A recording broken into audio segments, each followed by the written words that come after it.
పరిశుద్ధుడైన యేసయ్య ఉన్నతమైన నామాన్ని బట్టి ప్రభునందు ప్రియులైన మీ అందరికీ కూడా ఈ ఉదయకాలంలో శుభాభివందనాలు తెలియజేస్తూ దేవుని యొక్క అనుదిన వాక్య భాగాన్ని చదివి ఈరోజు ధ్యానం చేద్దాము.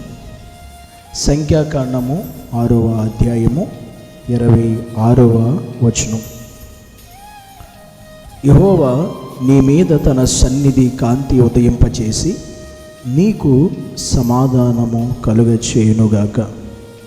దేవుడు ఇశ్రాయేలు ప్రజలతో మాట్లాడుతున్నటువంటి మాట ఈరోజు మనతో మాట్లాడుతున్నాడు. దేవుడు మనకి సమాధానము కలుగజేస్తాను అన్నాడు. ఈ సమాధానం అనేది ఇశ్రాయేలు ప్రజలకి ఎలా కలుగుద్ది, దేవుడు ఎలా కలుగజేస్తాడు అని చెప్పాడంటే, దేవుడు తన సన్నిధి కాంతిని ఉదయింపచేసి నీ మీద తన సన్నిధి కాంతిని ఉదయింపచేసి నీకు సమాధానము కలుగచేస్తాను అన్నాడు. అంటే దేవుని సన్నిధి ఎదుట మనం ఈరోజు నేర్చుకోవాల్సిన విషయం ఏంటి అంటే, మనకి సమాధానం కలగాలంటే ఎలా కలుగుతుంది, ఏ విధంగా కలుగుతుంది, దేవుడు ఎలా ఇస్తాడు అంటే, మనం సమాధానం కలిగిన కుటుంబముగా, సమాధానం కలిగిన వ్యక్తులుగా ఈ సమాజంలో బ్రతకాలి, ఉండాలి అనుకున్నప్పుడు, ఎందుకంటే ఈరోజు అనేక మందికి సమాధానం అనేది లేని పరిస్థితి. కానీ దేవుడు అది మనకి రావాలి అంటే ఆయన సన్నిధి కాంతి మన మీద ఉదయించాలి. దేవుడు అన్నాడు, నేను నీ మీద ఉదయిస్తాను అని అంటున్నాడు. ఎందుకు అని అంటే మనకి సమాధానం ఇవ్వడానికి, నెమ్మది ఇవ్వడానికి. ఎందుకంటే ఈ లోకల్ అనేక మందికి సమాధానం లేదు. అనేక మందికి కోట్ల రూపాయలు ఉన్న, లక్షల కొలది డబ్బు ఉన్న, సంపద వారి జీవితంలో కలిగి ఉన్న వారికి ఏమీ లేదు అంటే సమాధానం లేదు. కానీ అది ఉండాలి అంటే ఎలా ఉంటే వస్తుంది? డబ్బు ఉంటే వస్తుందా, లేదా బంగారం ఉంటే వస్తుందా, పలుకుబడి ఉంటే వస్తుందా, మనుషులు చుట్టూ ఉంటే వస్తుందా? ఎట్టి పరిస్థితులు వీటి వల్ల ఒక మనిషికి సమాధానం రాదు. రావాలి అంటే ఆయన నీ మీద ఉదయించాలి, ఆయన కాంతి నీ మీద ఉదయించాలి. అది ఎలా సాధ్యమంటే ఆయన సన్నిధి ద్వారా. ఆయన సన్నిధి కాంతి మన మీద ఉదయించినప్పుడు ఆటోమేటిక్గా మనకి సమాధానం అనేది మన జీవితంలోకి వస్తుంది, మన కుటుంబాల్లోకి వస్తుంది. అది రావాలి అంటే ఆయన సన్నిధి చేత మనం నింపబడాలి, ఆయన ప్రసన్నత చేత నింపబడాలి. అదే ఇశ్రాయేలు ప్రజలకి దేవుడు చెప్తున్నది, నేను మీ మీద నా సన్నిధి కాంతిని ఉదయింపచేసి మీకు సమాధానం కలుగు. అంటే నా సన్నిధి కాంతి మీ మీద పడితే మీకు సమాధానం కలుగుద్ది అని. ఆ దేవుని సన్నిధి యొక్క కాంతి మన మీద పడినట్లుగా మనం ఉండాలి.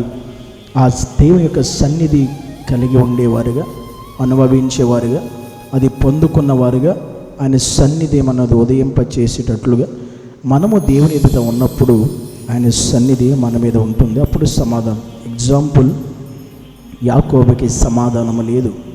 ఆస్తుంది, అంతస్తుంది, భార్యలు ఉన్నారు, పనివారు ఉన్నారు, సమాధానం లేదు.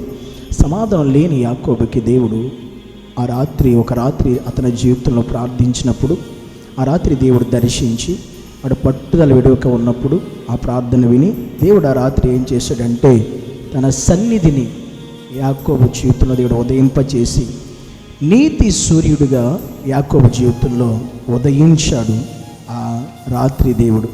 అందుకే తెల్లవారినప్పుడు అతడు నీతి సూర్యుడిని పొందుకున్నట్లుగా మనం అక్కడ వాక్య లేఖనంలో ఆదికాండం 32వ అధ్యాయంలో మనం చూస్తాం. అంటే యాకోబు జీవితంలో ఎప్పుడు సమాధానం వచ్చిందంటే దేవుడు సన్నిధి అతడు పొందుకున్న తర్వాత. అంటే నీవు సమాధానం ఉండాలంటే నువ్వు ఎక్కడెక్కడో తిరిగితే నీకు సమాధానం రాదు, ఎక్కడెక్కడో ఉంటే నీకు సమాధానం రాదు. ఆయన సన్నిధిలో ఉండి నువ్వు పొందుకోవాలి. ఆయన సన్నిధి అప్పుడు నీ మీద ఉదయిస్తుంది. అప్పుడు నీకు సమాధానం నీ హృదయంలోకి దేవుడు తీసుకొస్తాడు. అందుకే సమాధానం లేకుండా ప్రతి ఒక్కరు జ్ఞాపకం చేసుకోండి. నీకు సమాధానం రావాలంటే అది దేవుడే తన సన్నిధి కాంతిని మీద ఉదయింపచేయాలి. అది ఉదయింపచేయాలంటే ఆయన సన్నిధిలో నువ్వు ఉంటే అది ఖచ్చితంగా జరుగుద్ది. కనుక సమాధానం లేని నీకు, నీ కుటుంబానికి, నీ వ్యక్తిగత జీవితానికి, నీ ఉన్న పరిస్థితులకి దేవుడే అట్టి కృప సమాధానం నీకు దయచేయునుగాక. ఆమేన్. పరిశుద్ధుడు అయిన దేవా, నీకు వందనాలు. నీ సన్నిధి కాంతి నీ మీద ఉదయింపజేస్తారని ప్రభా, నీ ప్రజలని ఇశ్రాయేలుతో చెప్పిన మాట ఈరోజు మా జీవితాల్లో కూడా నీ సన్నిధి కాంతి ఉదయింపజేసి సమాధానాన్ని మాకు, మా కుటుంబాలకి మీరు దయచేసి. అలా ఎవరైతే ఏ కుటుంబాల్లో సమాధానం లేక, నెమ్మది లేక ప్రభా నడిపించబడుతున్నారో అలాంటి ప్రతి కుటుంబానికి, వారి కుటుంబాల్లో, వారి వ్యక్తిగత జీవితాల్లో, వారి ఆఫీసుల్లో కానీ, వారు పనిచేస్తున్న పరిస్థితుల్లో, స్థలాల్లో కానీ నీ సమాధానం ఆ బిడ్డలకు కలుగునుగాకని ప్రార్థిస్తున్నాము తండ్రి. ఆమేన్.